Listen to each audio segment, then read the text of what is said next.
The Hyatt Regency was alive with smoke, chatter, and the scent of money. It was Los Angeles, 1972, a city obsessed with one thing: power. Not the quiet, humble kind, the loud, in-your-face kind that announces itself the moment you enter a room. Marcus Reed was that kind of man, towering at 1.90 meters and weighing 109 kilograms of pure muscle. He had spent years sculpting a body that demanded attention. Last spring, he had come second in the AIU Mr. California competition, a result he never accepted quietly. Every step he took now carried the weight of someone who expected the world to notice him. He crossed the marble lobby slowly, each stride measured and confident. Behind him, his entourage, 2 training partners and a woman in red, followed, almost like punctuation at the end of his sentence. The lobby was crowded. A film industry dinner had just ended, and agents, producers, and directors mingled with drinks in hand, deciding what the world would see next. Marcus moved through them almost unnoticed until he stopped. Not because anyone was in his way, but because of something else, a quiet point in the room. Near a pillar by the bar stood a man talking softly to a small group. He wasn't tall, broad, or muscular. He wore a plain, dark shirt and seemed physically unremarkable, but everyone around him leaned in, hanging on his every word. "Bruce Lee," one of Marcus's training partners whispered. Marcus stared, a mixture of disbelief and curiosity on his face. "That's Bruce Lee," he said aloud, drawing a few glances. Bruce Lee didn't react. He simply smiled slightly and continued his conversation, calm, precise, and completely at ease. Marcus stepped closer. His companions exchanged uneasy glances. The people near Bruce Lee instinctively gave space, sensing that something was about to happen. When their eyes finally met, the lobby seemed to hold its breath. Bruce Lee didn't flinch. He didn't calculate. He simply observed, calm and curious, as if Marcus's presence were a puzzle he had been waiting to see. Marcus misread it.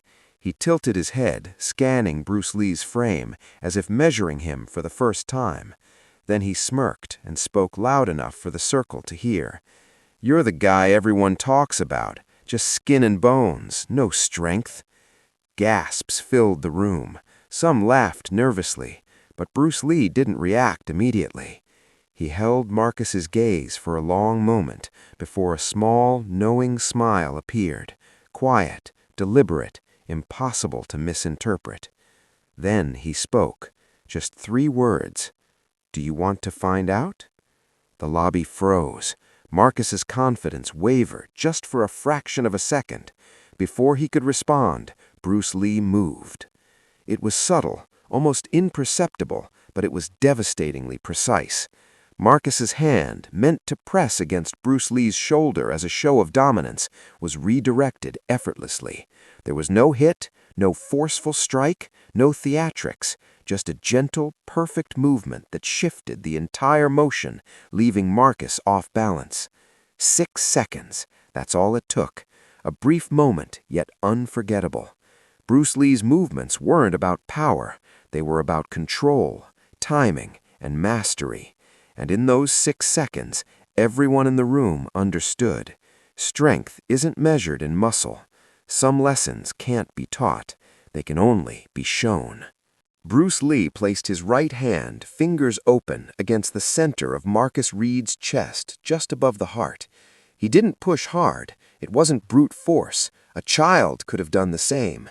Yet Marcus Reed flew backward, not stumbled, not stepped back, but literally lifted off his feet and went 3 or 4 feet across the marble floor. His heels left the ground for a moment, and his massive arms, arms that could lift 400 pounds, didn't help. They were useless.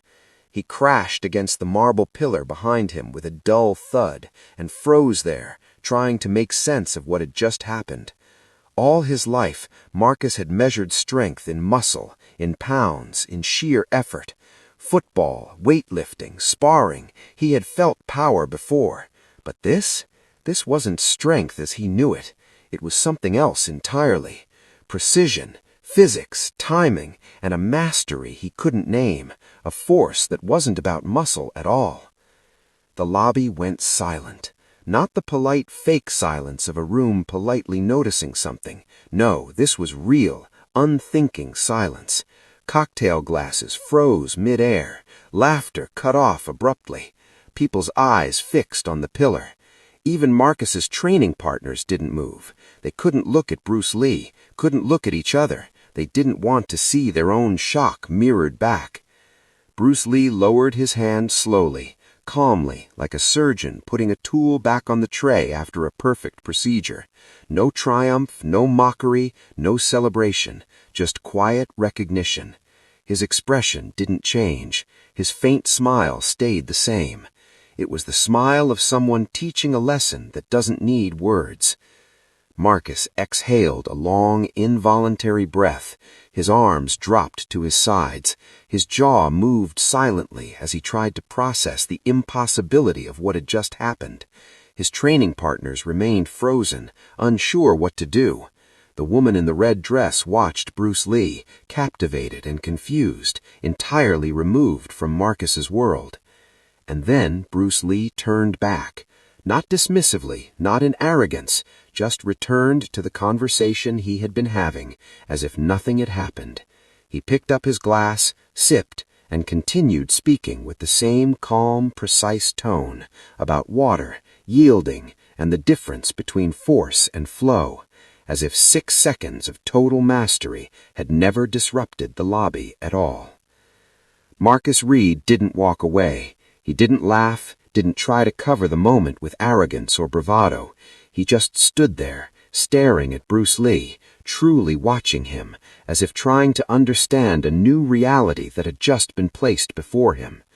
Slowly, after a minute or two, one of his training partners touched his arm. Marcus nodded silently and walked away, not with his usual imposing gait, not with ego on display, but with the quiet gait of a man who has been confronted with something he cannot answer. Witnesses later said the movement, the force, the silence, they had seen it all. What they couldn't stop asking themselves was not what happened, but how. How could one man with calm precision make 100 kilograms of muscle completely irrelevant in 6 seconds?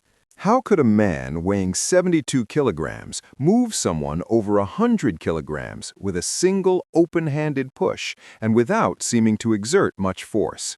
How could a body that looks ordinary, almost unremarkable, achieve something so extraordinary? Where does that power come from? What is it made of? These weren't idle questions. They were the questions Bruce Lee had spent his life trying to answer. Not for the public, not for critics, not for men in hotel lobbies needing demonstrations. He sought the answers alone, in silent gyms before dawn, in the pages of notebooks filled with meticulous observations that read more like physics experiments than training logs. To understand what happened that day at the Hyatt Regency, we have to go back. Not to Hollywood, not to Hong Kong in 1972, not to the movies that made him famous. We go back further, back to a boy growing up in a city that rewarded toughness, not gentleness. Hong Kong in the 1950s was loud, crowded, and unforgiving. Streets and rooftops were battlegrounds. Young men organized into gangs. Violence wasn't abstract, it was real, and survival demanded understanding it. Bruce Lee fought and lost often enough to learn a lesson many never do. Losing was information. Every defeat showed him the gap between what he thought his body could do and what it actually could. At 13, under the instruction of the Wing Chun master Yip Man, he learned a principle that shaped everything.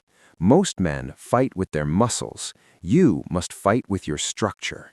That distinction, muscles versus structure, is the key to understanding the difference between Marcus Reed and Bruce Lee, the difference that became clear in a few seconds in that hotel lobby.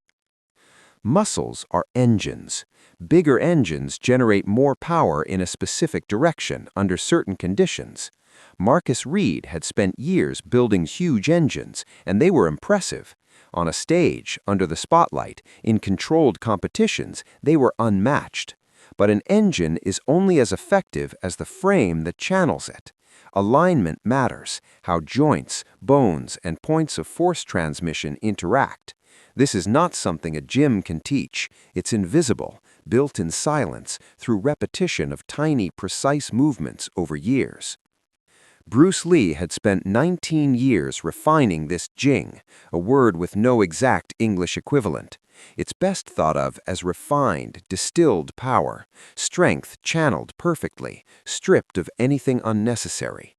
A river is stronger than rain, not because it holds more water, but because it flows in a channel. Jing is the channel Bruce Lee had discovered in his body. He didn't stop at practice. Bruce studied physics, real physics, textbooks, correspondence with kinesiology experts, detailed notes on how force travels through the human body. He obsessed over maximizing power while minimizing effort. The famous one-inch punch wasn't the goal, it was a demonstration, a dramatic example of a principle he lived by every day. When Marcus Reed pushed, his power came mostly from his chest, shoulders, and arms, muscles built to perform in isolation. Impressive, yes, but like instruments playing loudly without coordination. Bruce Lee's power started in his feet, rose through his legs, rotated through his hips, and moved through the torso into the arms and hand in perfect sequence. By the time his hand made contact, it carried the momentum of his entire body, with almost no energy lost. May have used 40% of his potential. Bruce used closer to 95%. Size didn't matter. Training, precision, and understanding of the body's mechanics made all the difference. But the story goes deeper than physics or muscle. What the people in that lobby witnessed wasn't just a display of strength. They saw something far more profound, a presence so rare it lingered in the memory long after the movement ended. The push, the deflection, the contact with the pillar lasted barely 2 seconds, yet what stayed with them lasted 6, the complete, unshakable calm of a man who felt no fear. Fear is a hidden force, invisible but devastating. It slows the body, stiffens the muscles, wastes energy on self-protection, and keeps people from performing at their best. Marcus Reed had entered the lobby with confidence, but confidence depends on others. It is a performance that needs an audience, a room that responds as expected. Bruce Lee, in contrast, did not rely on anyone's validation. He was calm not because the world couldn't harm him, but because he had trained fear out of himself. It wasn't Bruce Lee's hand, his physics, or his technique that Marcus felt. It was the total absence of fear, weaponized, precise, and undeniable. Marcus never spoke publicly about that night, not to journalists, not to training partners, not in memoirs. The moment was locked inside him, a private acknowledgement of something he couldn't undo or explain. Those who saw it talked about it quietly at first, then more openly as the years passed. Bruce Lee had become not just famous, but legendary. His philosophy appeared on posters, in boardrooms, on t-shirts. Yet the witnesses consistently remembered not the push, but the moment afterward. Bruce Lee picking up his glass, returning to his conversation, as if 6 seconds of total mastery had never happened. That seamless return, that effortless presence was the real lesson. Technique can be learned, philosophy lives deeper. Bruce Lee had decided early in life who he was. He owed the world nothing but his honest presence, and the world owed him nothing but the next moment. That was his teaching, just presence, just this moment, flowing like water. Water doesn't fight, it doesn't get tired or take offense, it finds cracks and flows through. Marcus Reed had spent years building a dam of ego, muscle, and dominance. In 6 seconds, Bruce Lee found the crack, not to destroy, not to humiliate, but to reveal where real transformation begins. A crack is not failure. It is awareness. It is the first step towards wisdom. It is where light and water enter. Marcus left the lobby unchanged in size or strength, but with a crack he couldn't ignore, and with it the possibility to grow in ways he never imagined. Bruce Lee had learned the same lesson in his own life. Broken many times in the streets of Kowloon, injured and knocked down in 1970, he discovered that limitations are doors, cracks are teachers, and mastery is not about invincibility. It is clarity, the unclouded understanding of what a human body can do when fear, ego, and hesitation are gone, when intention flows directly into action. 6 seconds, an open hand, absolute calm. Nothing to prove, because he had already proven everything to the only judge that mattered, himself. And then the world continued. The lobby became noisy again. Glasses moved, conversations resumed, laughter returned. The marble floors reflected the chandelier as usual, but something had shifted, something invisible, immeasurable, permanent.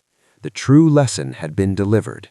The greatest power in any room is not the biggest body, but the mind and presence of a man who has mastered himself.